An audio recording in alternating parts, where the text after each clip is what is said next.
this lesson, this is going to be more improvisation and transitions, and I'm going to use the most common progression I can think of, which is a 1 chord to a 4 chord and back again. So just different ways of moving from a 1 chord to a 4 chord. In this case, I'm just going to use the key of C because, hey, it's the key of C. So 2 things that you have to consider in making a transition is, number 1, what your rhythm is. If it's swing, if it's in 4/4 or 3/4, 6/8 or whatever, the rhythm, how many notes you want to use in a transition. And then the second thing is the tonality. Is it blues? Is it major? Is it minor? Is it honky-tonk vibe? Is it a jazz vibe? All these things are going to influence how you generate a transition. But let's just break it down.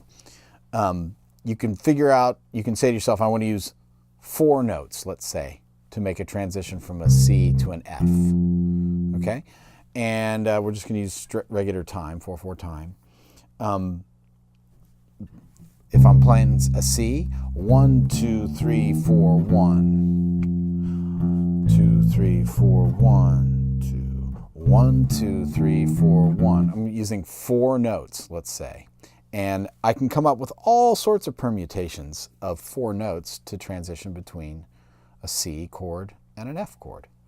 And for now, I'm just going to not worry about if it's major or minor. Let's just look at all these possible shapes and possible notes that you could use.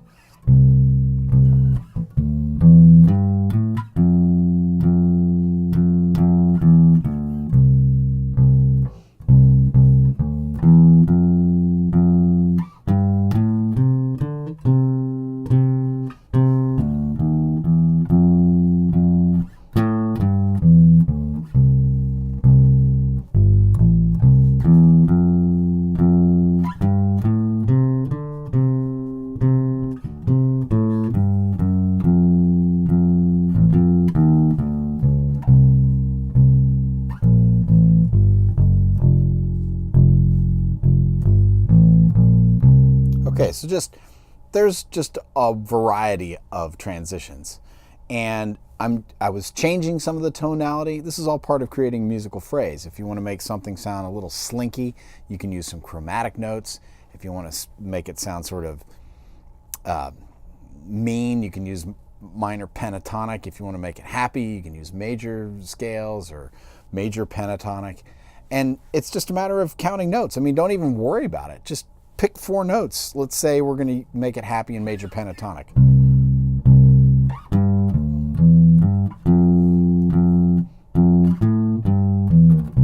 I'm just picking any.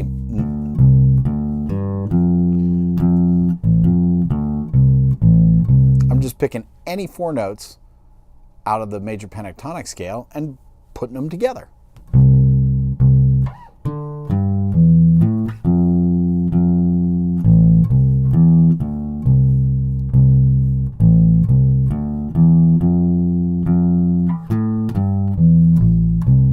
You kind of can do it in any order you want, and it's going to create a different sound. So this doesn't have to be rocket science, and you don't have to overthink it. A good thing to do is just sort of have the shape, the pattern of the scale that you're wanting to use, and just start mucking about with it. Try different strings of notes. Some you'll like better than others. Some might be weird sounding, some might be really awesome, and some might fall into your toolbox that you can use all the time. So again, I'm not even thinking about this. These are all notes that are in the pentatonic scale, the major pentatonic scale. No problem, easy peasy. Now let's do it with minor pentatonic.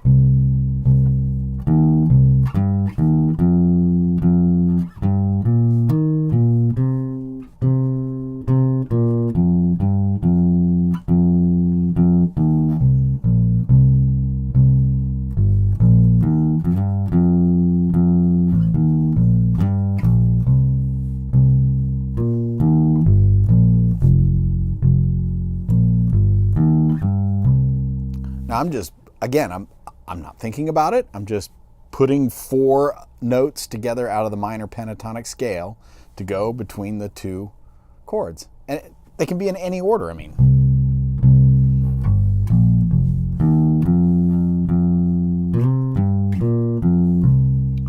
It just doesn't matter.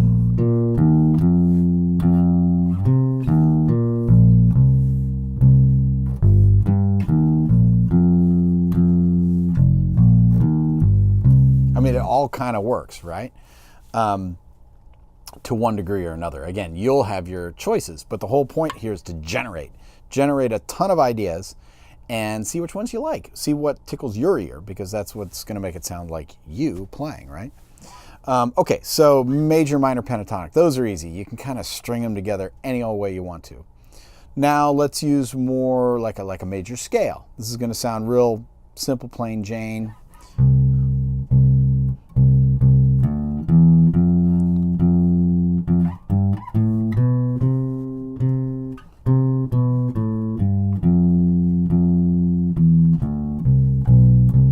Don't be afraid to repeat notes.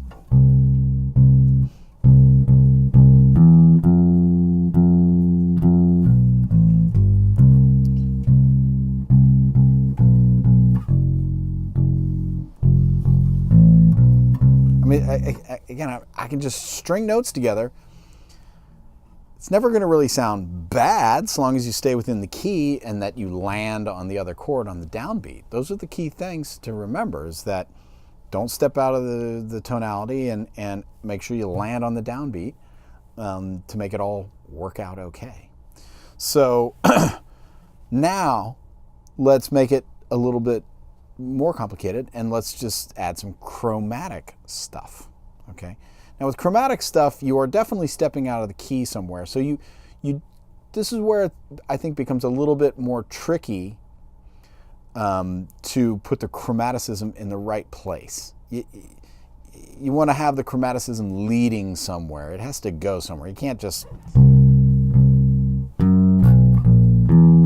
mean, unless you want that sound. I mean, then it sounds weird. So I guess I have to take that back. You can use chromaticism however you want. If it's weird, like prog rock weirdness, and you want to make it all strange and atonal sounding, go right ahead. If you want to sound more traditional, then you have to place those chromaticisms in a direction or heading somewhere as a part of a transition.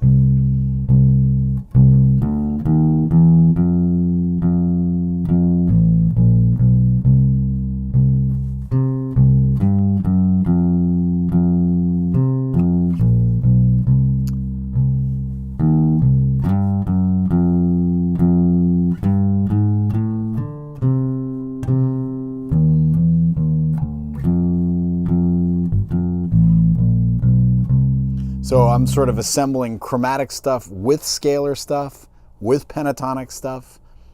You put all of the sauces together and you come up with your own recipe, and then the sky's the limit. You can just play around with this stuff all day long. I'm just using 2 chords to keep it simple, but the same applies to any chord transition. You can do anything you want.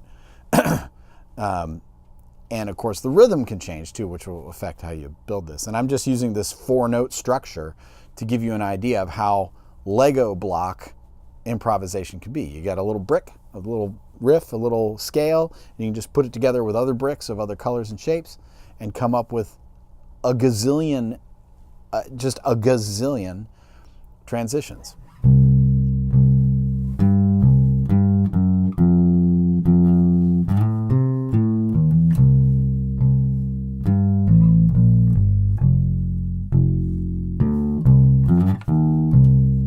Okay, so now I'm making it more complicated. I'm using slides.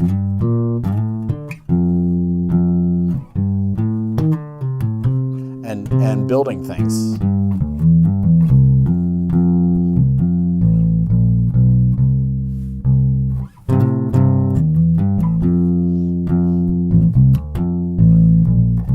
Okay, maybe I'm playing with the rhythm too, but hey.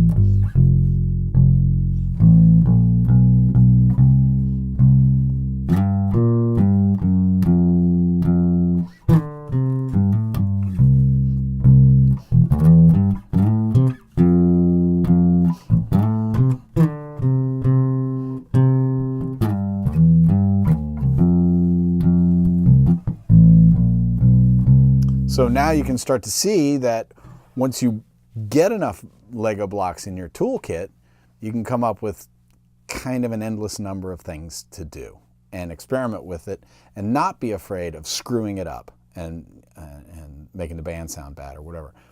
Put all these transitions in there. Just make sure you land on the beat on the next chord, because that's when all of a sudden everybody looks over at the bass player like, what are you doing? You know, you're screwing around too much. Stick with your note. You know, you can break out of the mold of just playing the same old stuff all the time, just as long as you're careful and make sure you hit the chord.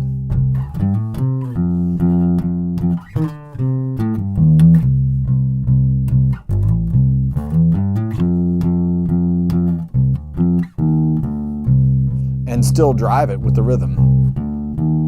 I'm not really changing. I'm still keeping the drive.